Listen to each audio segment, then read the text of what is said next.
Hey, and welcome to this week's Guild Guide. This week we'll be covering recruiting, what it means to the Guild and yourself. Okay, last week we covered the new voucher system. I highly recommend you go back and take a look at that, and because that loosely ties into today's subject. Okay, we're back above 900 members again. And again, this may not affect you personally, but as a guild, and this is the big thing that I need to stress when it comes to the guild and this particular web series. Most of the decisions that we make having to do with the guild, we look at the guild as a whole. Now, some of these decisions may affect you, not affect you for the most part, or occasionally even affect you adversely.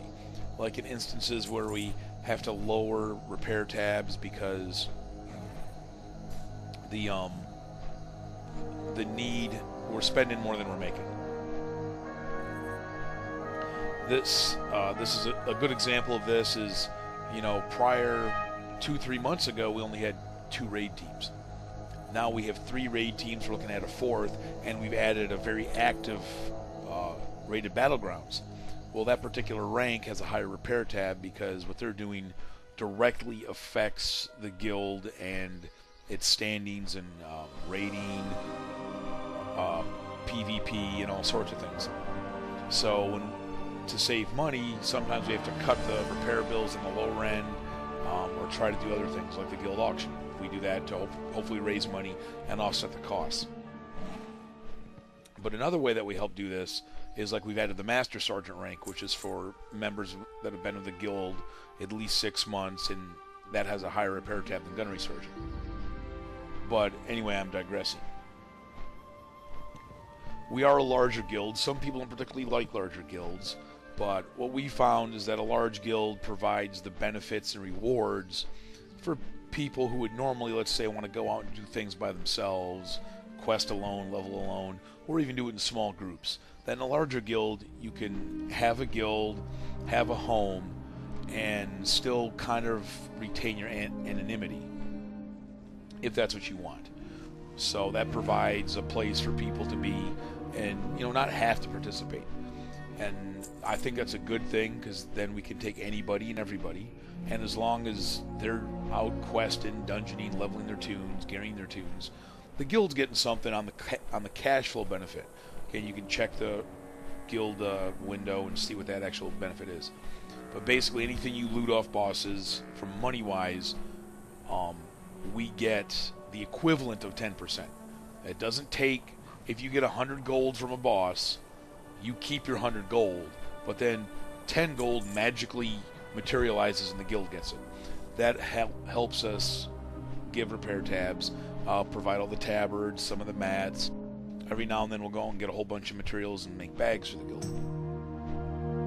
As well as the scrolls. Every now and then you'll see like a complete dump of stuff in the materials tab or the bag tab. You'll see glyphs in there, gems in there, that kind of thing. The other benefit, especially on the verge of a new expansion coming out, is guild leveling. The more people we have, the easier it is for the guild to level. And the faster the guild levels, the quicker we have access to new perks, the quicker we can get guild achieves that open new guild rewards. Like, I guess a good example, we have a Master Crafter, where we just received that. You have to make 500 359 item level items of epic quality or higher, and now everybody can go buy their 2-hour Stormwind teleportation back, and that's available at Guild Vendor. So there are benefits to having a larger guild. Another is providing a larger pool to pull for raid teams, to pull for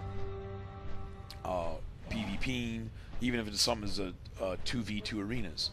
It also provides lower levels potential access to help from higher levels, easier access to information, because let's face it, you ask a simple question like, where do I get Peace Bloom in trade chat, you're going to get made fun of. Or in a guild chat, we'll be like, oh hey, go to Elwyn Forest, go to Dunmorgan, there's all these places you can get it.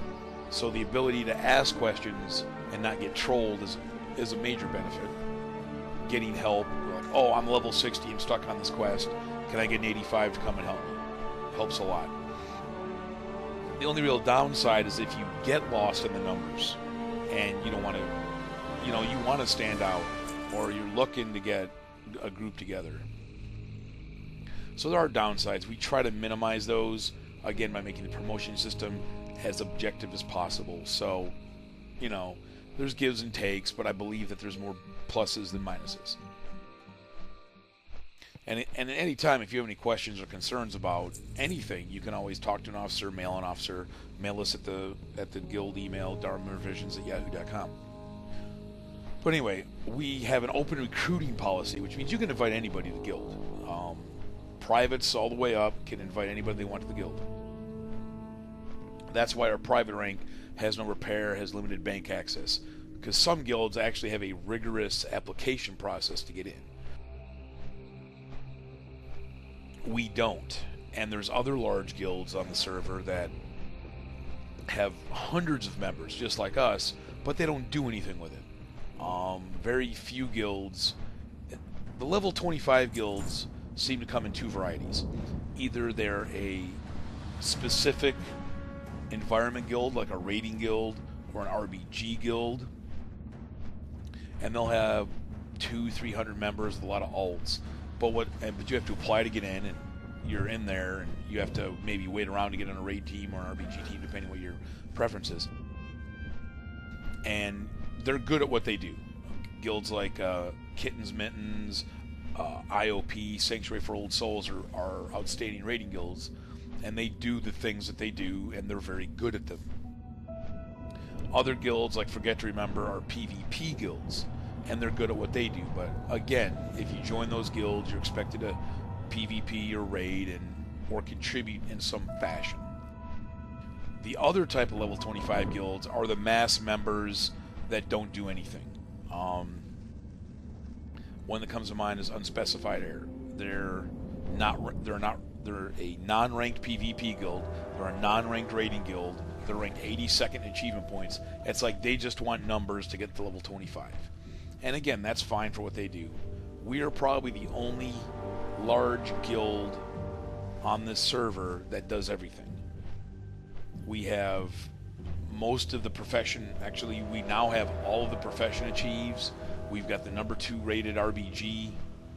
We're the second highest rated guild in PvP in the server. We are tied for 16th in rating, and I believe we're second for achievement points. What can I do for you? That's enough. So we do everything. We're not really the best at anything, but we're a well-rounded guild. So recruiting provides us the pool of players that want to participate in those types of things. Okay, so instead of me going off on a tangent, we'll hit the topic of recruiting overall. If you go to the article on guild vouchers, you'll see that when you recruit somebody, you believe you get 3 people, you'll get a guild voucher that you can use to redeem for materials, items, tab 6 and 7 primarily. But when you recruit them, you have to mail an officer with that person's name and when they joined. That way, people are getting multiple credit for the same person. It's just a way of us double checking. It's not that we don't trust people, but again, a larger guild, and we have to have certain checks and balances in place.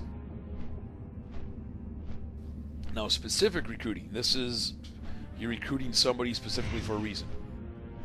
Like let's say you see a level 85 resto shaman running around Stormwind. He's decently geared, and you're like, well, what the heck is this guy doing? Why isn't he in a guild? And you go up to him, you talk to him, like, oh, do you like to raid? Do you like to RBG? And, times like that, you can recruit somebody like that, bring them into our guild, and if they join a raid team or an RBG team or show interest in it, that will get you a guild voucher. Well, hell, that'll probably be like 5 guild vouchers. But that is yet to be seen, as nobody has done it and inquired. But that's an example of specific recruiting. Or let's say you have a 3-man arena team and you want a 3rd, but you want them in guild. And you bring them in specifically to be on your team. That's another specific targeted recruiting. Now, ways we help augment this is any 85 that joins the guild gets an automatic promotion. Specific recruited ones for a raid team or an RBG team have a shorter period to potentially obtain the operator rank, which has got the highest repair tab out of any rank. Where normally somebody would join the guild, be around a while, maybe a month or two down the road, like, oh, I want to be in a raid team or a RBG team, then they have to, show up and do a lot of stuff to get the rank. Those that are specifically recruited have a much faster path to get to that rank. So that's another potential selling point. Not to mention, if they're on an RBG or raid team, they'll have potential access to all the fun stuff in Tab 8. But really, I just wanted to cover our recruiting process, benefits to you, how it benefits the guild overall, and what you could do to help not only yourself but the guild. Because again, the more people we're bringing in of higher quality, the better. And maybe someday, it's not optimal, we can start being a little more selective in our recruiting. But until that day comes, we're still going to take everybody that wants to join. Everybody deserves a chance, and hopefully you'll have friends or run into people that want to join us and come along for the ride too.